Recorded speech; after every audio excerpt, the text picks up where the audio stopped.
All right, so we got a big event coming up on Wednesday. I want to set up with this. It's nothing like getting a new book, or and it doesn't have to be a new book, but a book that you've been waiting to get your hands on, flipping through the pages. I'm not a big tablet reader, right? Right. I'm not. I like the pages. I Yeah. like the, I earmark it. I don't even have I need to get more bookmarkers. I don't have a lot of bookmarkers. I use a lot of sticky notes. Yeah, sticky notes. But I love a good book. I'm always telling people I'm in between two books, which I really am. I'm in between two books right now. But I say all that to say, and it takes a long time. It does. To get between two books. I just can't stay focused on one book. Same. I'm rambling because I want to get to this. The Big Read is an annual literacy celebration that highlights the importance of reading with young children and the role books play in early brain development, language skills, and school readiness. The initiative also includes a community book drive to ensure Alliance Center students have access to high-quality books, both in the classroom and at home. I just mentioned the organization, but it's an organization here locally founded in 1940 that has served generations of families through early childhood education, literacy support, and pathways to opportunity. Here on the program, we have Jared Keaton, CEO of Alliance Center for Education, formerly known as the Bethlehem Center. They're having the event called The Big Read, as I just mentioned, where Congresswoman Alma Adams is going to read to the kids there on Wednesday. Mr. Keaton, thank you for joining us. Thank you for having me. My pleasure. I got it. I have to start here because this is a side point to where we are going to eventually land. You play football, man. I had to point that out, man. You played at Winston-Salem State. I did. Oh, okay. Proud Ram. Proud Ram. You were pretty good too. I was pretty good. All CIAA. Oh, see, but you're acting modest right now. But I had to point that out, man. Shout out 336. I'm from High Point, so had to shout out the 336. Yes. Talk about the work that you guys do, and because you do since 1940. Again, people know it. The Bethlehem Center rebranded, but talk about the work you guys do there.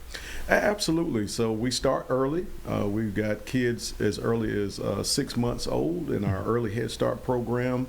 And that's really everything we do with those kids and with the older kids is two generational. So we work with the student during the day and provide a high quality education, and then work with mom and dad as well to make sure that they are striving for goals that they have set for themselves, and then incorporate them in what we do with the children. That program goes up to age 5, and then when they get in school, we have an after school program and a summer day camp. So it's out of school time. When school's out, we're in and supporting everything that goes on at school.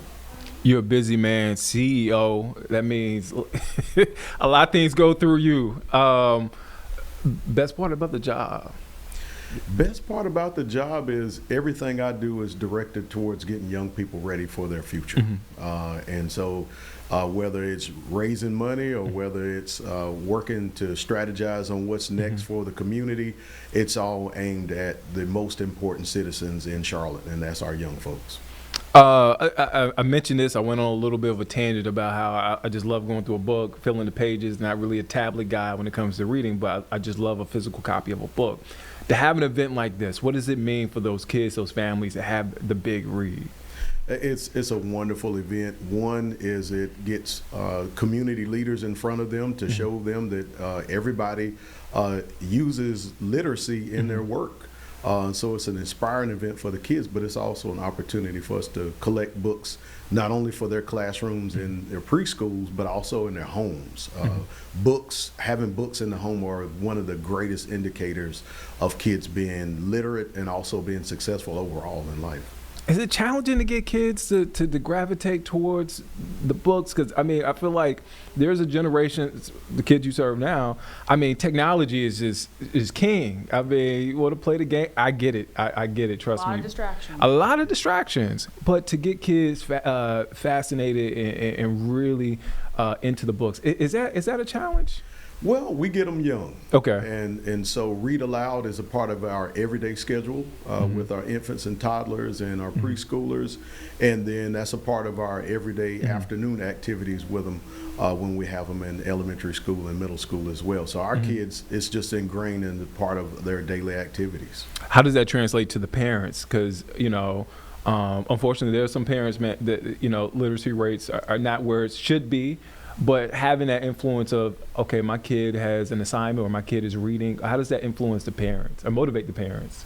Absolutely. It's a big motivator for them, because even though some of our parents may not be reading at the level they'd like, they know the importance of reading. And so that's part of how, one of the reasons why they trust us is because we put such an emphasis on literacy.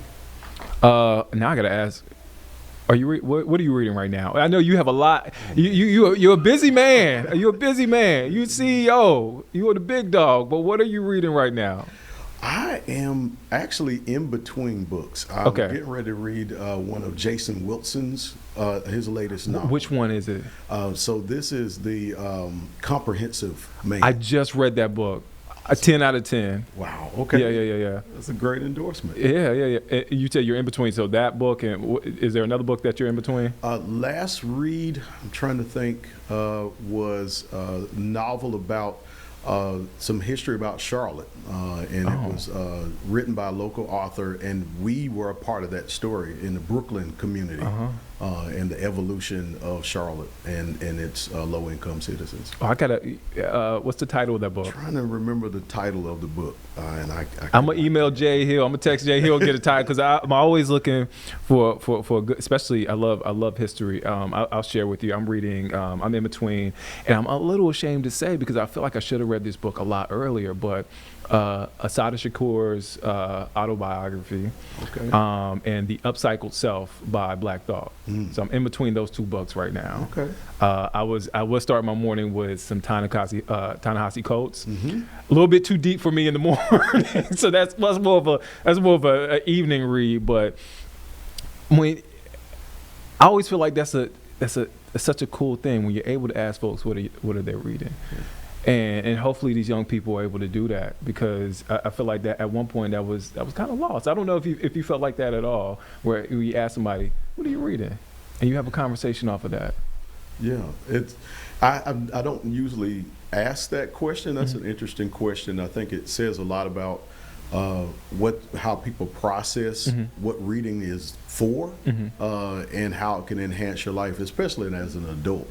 I think sometimes we think about reading from an instruction standpoint, but it's really an enriching opportunity, at least that I find. So I read a lot of nonfiction, a lot of history, and a lot of personal accounts of people's journeys is what interests me. For a long time, I felt like it was a chore. My mom is more of a fiction. She loves fiction, right? And my mom could go through a 300-page, 200-page novel in a day if she could, right? She's just an avid reader. But for me, I was like, man, it just feels like a chore. And then I got into reading, and I'm like, man, this is pretty cool. And it's like, it is one of those things. It's I love nonfiction because of the going through somebody's personal journey. You can use those tools, and I never thought about it like that. When you approach it I can use that person's journey for my own life. Do you think about it like that at all when you're reading something like a nonfiction? Absolutely. I do that intentionally. I've been in nonprofit work for 27 years. Oh, wow. And so it's really a part of just keeping my horizons broadened and understanding what all other people are doing and how they're making an impact in their communities. The big read coming up Wednesday. Walk us through, what can folks expect? Congresswoman Alma Adams is going to be there. And she's going to be reading to the kids. What can folks expect? So she'll be at our Stephanie Jennings location on the east side around 10:30 and reading to the kids during read aloud time there. We'll also have readers across. We have 9 locations across the city, and so every classroom has a reader. At the 10:30 slot, and then our after school program has 4:30 and 5:30 slots for reading. So we'll have different folks coming to read to the kids that afternoon as well. My last question: favorite part of the event? What are you most looking forward to? The kids' reaction. That is always the best part. And watching folks that's not what they do on a daily basis, bring books and stories to life in front of little ones. And so the interaction is always awesome. I bet their eyes get so big when they when they hear some of these stories. Absolutely. On both sides. Both sides, yeah. Jared Keaton, CEO of Alliance Center for Education, formerly the Bethlehem Center. Thank you for joining us. Again, the big read event. Congresswoman Alma Adams is going to join the event Read to the Kids on Wednesday. Again, 10:30 to about 11 o'clock. I say about 11 o'clock because if you're having such a good time, you might want to. You're probably going to push that back to probably the lunchtime, right? If we can. If they can. Mr. Keaton, thank you for joining us here on Live Impact News. Thank you so much, Nick, for having me. Of course.